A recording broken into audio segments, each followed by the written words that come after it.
Hey guys, how's it going? Welcome to my channel.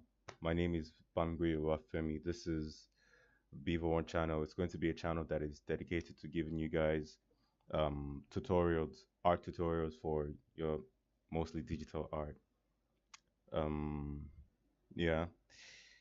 Uh, this tutorial, I really don't know if I should do an introductory thing or something, but I'm really trying to keep it short. So I'm going to try to jump into the point of the tutorial as soon as possible. By the way, this canvas size I'm choosing here is sub it's base is anything you want. So don't mind. I just like to use this 5,000 by 3,000. Gives me enough space to work. Um, yeah. Yeah. So before we really go into anything, a lot of people like to ask which software they I think or which software I would recommend for them to start working with, and I think it all comes down to preference. I mean, there are a couple of there are a lot of really good softwares out there. There's Photoshop, which I'm using right now. There's Clip Studio. I also use that sometimes, a lot of times actually. Um, Sketchbook, Procreate, Adobe Clip, Adobe Coral Paint. Yes, sorry, Coral Paint. Yeah, there's that. But I mean, it all comes down to your preference. They all do the same thing basically. They have just very tiny things differentiating them from each other. Um, I'm not going to be using any keyboard shortcut so you can see everything I'm doing in this video. Yeah, so this video is going to be about shading. It's going to give you the basics of shading. First, I'm going to create a new layer. I don't like working on the background layer. Uh, I never work on the background layer. I always make a layer before that one.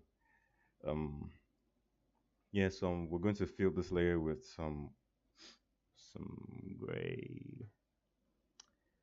Yeah, that looks good. Yeah, so there we have that.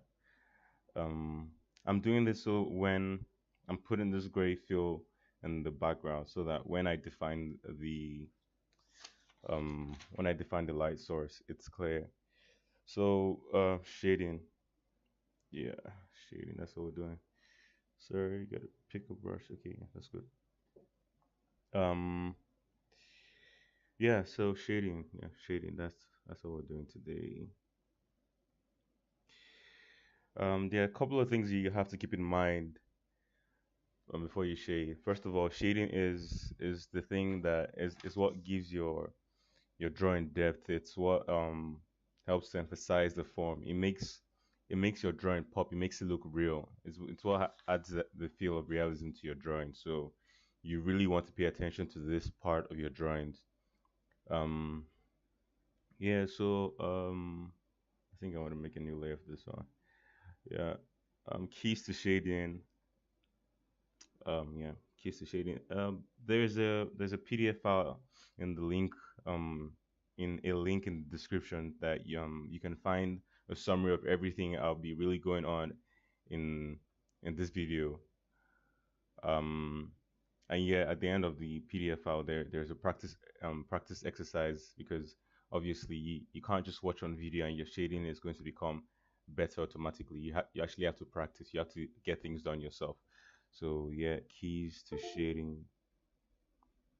Um, yeah, yes, that. You need to understand how light works. Yeah, that, and you need to pressure control. This is really important. I should have written this first. Pressure control. This is very very important. I mean, by pressure control, I mean how hard you're pressing on your pen, your stylus, whatever it is you're using. Pressure control. That's what it basically means. But because of the brush I'm using, you're probably not going to see a lot of difference between these lines I'm drawing now. So yeah, there we have the keys to shading. And yeah, some other things we also have to consider is the environment. So the environment you're shading in really has an effect on how your drawing comes out eventually. How light moves around this um object that is your focus, or the object you're seeing, anything it is that you're doing, the light is really really important. So um you want to take note of the fact that um white surfaces reflect light, and dark surfaces absorb light. Yes, these things are really really really important. I mean, there isn't a lot that you can do that is going to be realistic without taking these things into consideration. If you ask many artists, they probably do not know these things in theory, but it's something that they have learned from observation. So, I mean, just try to keep this in mind when you're shading. So, um, yeah, something I think is also important is for especially for beginners, try to stay away from the soft brushes. I mean, the brushes that do not give you stuff that look like they have hard edges. I mean, this one isn't completely hard. It's. I mean, if yeah, this is hard, but it's not. Let's find something like this. This is a soft brush. You should stay away from stuff like this. Um, yeah. I'm gonna take those away. Step backward. Yeah, step backward. No, I'm just gonna erase it. Yeah. So the first thing we are going to do is define a light source. I'll be doing everything manually, like I said, so you guys can actually follow. Um, yeah, so the first thing we're going to do is define the light source. It is really, really important. So I just flip my foreground and background color so I could pick the white there. So this is going to be our light source. I'm going to draw the sphere that we'll actually be using. If you also would like the brushes I use, I mean, you could talk to me, and I mean, yeah, leave a comment or something so I can give you a link to my brushes where you can download them from. Um, going to choose a color. I'm really trying to keep this as short as possible. I don't want to waste any time. Yeah. So this is our subject. To get a proper idea of how the shadow is going to be cast, um, I like to use this line, the line tool here, to define the area the shadow is going to fall in. So you use the line tool here. You can set the stroke color to anything you like. I mean, you don't have a fill color, so it doesn't really matter. But the stroke color you can set to whatever you like. And then you come to the edge of your light source and let it just run across the edge of the sphere we're drawing. The same for the other side as well. Just running as long as you can. Doesn't really matter. Then we're going to also define the background. Yeah. The surface this thing is the sphere is resting on. Also going to define that just now. So now this distance you have between here and here, somewhere around here, is where the shadow is going to be because of where the light source is. So you want to um, how you feel the shadow should look like. I mean, this one is also something that you learn from personal observation.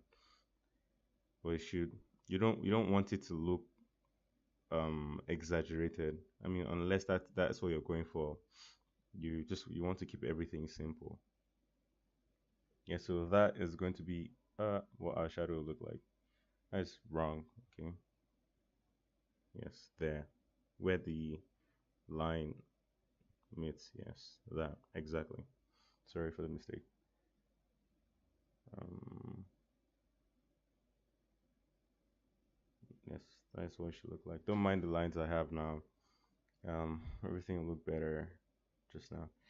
So you want to pick I'm going to use three main colors for this video. Everything is going to be monochromatic. The dark, the really dark one. Choose a mid-tone and a light tone, a bright one. Yeah, so I'm going to fill the sphere with my mid-tone first. At this, I mean, if you use a soft brush for this, it may also work, but it will slow down how you learn how the brushes work. I'm also going to fill in the shadow as well with the same brush, but I'm using a lighter pressure, so there is a difference between the shadow now and the sphere itself. Yeah, I should have defined this one as well, so we really see where the light is coming from.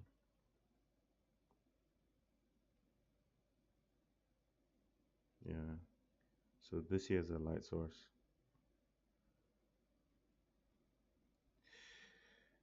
Yeah, that's that. So I like to work on the shadows first. The dark parts of my drawing, I like to go for those first. Then at the end, um I bring in the highlights, the bright parts of the drawing. Then your drawing starts to pop at that point. Um, sorry, backward. I think I can go from here. So this point on under the ball is a point where the light is really hard to it's really hard to get to, and this part I'm going to leave I'm going to label everything and re-explain.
Something else that we should take into consideration is the fact that light bounces around the this scene we're talking about. So I'll show you guys something real quick. So we're going to make a layer under this one, and we're going to shade the table. We're going to give the table this size on some color. Increase the size of that brush. Yeah.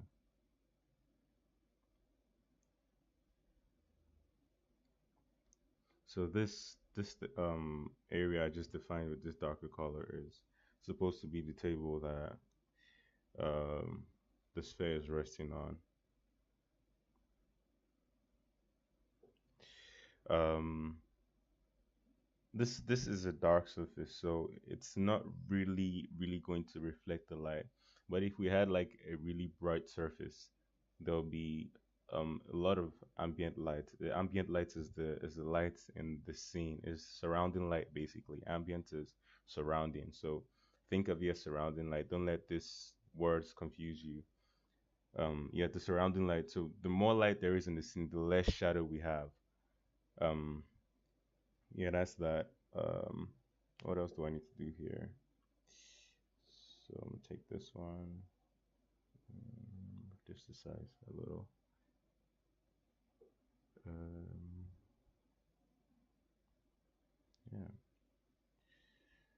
So this is okay. Let's put the highlight.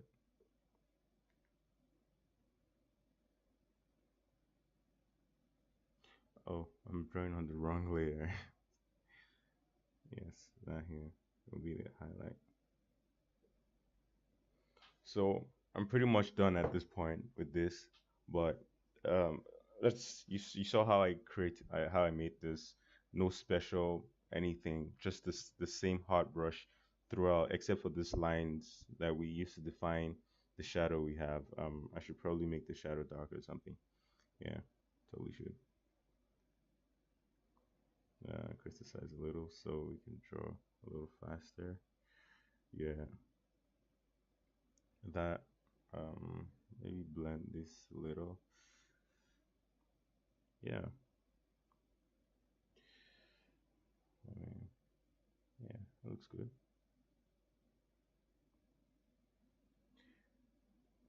Um, yeah. So let's at this point let's take reflected light into consideration for a second. So let's make a new layer for that. Mm. So let's say this surface was bright enough for for light to bounce. For example, um, the light comes all the way from the top here, comes down, and it bounces on the table, and it comes to the ball in this direction. Excuse me. Um, yeah. So the light comes in this direction.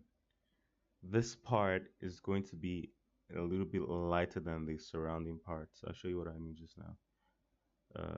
Yeah, that, yeah. So it's going to be a little brighter because of the light that is coming at this angle. And we can also do the same for this side. I mean, but no, I don't want to. Okay, I'll do that at this edge. Yeah, but let me blend this one a little. So I have to keep moving this around. Yeah. So you have a little light there because of the light that's reflected. Then if you also take the reflected light at this point also into consideration, you're also going to get a similar effect. Brush, go back to the layer. Um, in some of the things I'm doing with the layers now may not be clear, but um, in a later video I'll definitely explain all of that so there is no confusion. Um, yeah, so light is hitting this point as well, um, which is this color, the same one we use here, basically. It's brighter than everything else. We reduce the size of the brush so it's more on point. Yeah, exactly. There. And blend it with the background. Yeah. So there we have it. Some light. You don't want to exaggerate this effect so your drawing doesn't look unrealistic though. So yeah, let's quickly go over everything we have in this scene now. I feel like this video is already too long, so I'm going to cut a lot of things out. Not a lot of things, but the things I feel I can that I already have in the summary of the material, I'm going to skip. So yeah, new layer, pen tool. Yeah, so this here is the light source.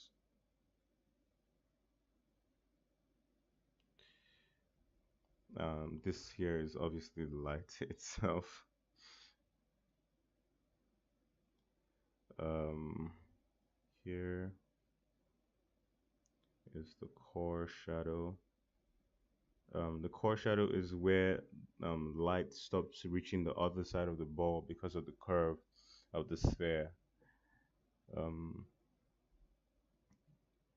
Here is the core light. The core light is the area that light is making contact with at the like the first part that gets the light is the core light. Excuse me. Um, what we have here is the highlight. The highlight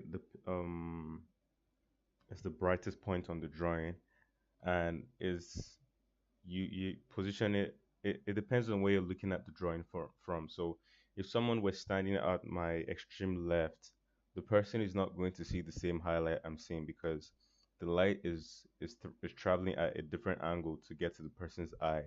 So it is not going to be at the same point. I'm seeing one highlight, he sees something else. So you need to really put all these things into consideration. But these are like the really, really tiny details that make your work stand out.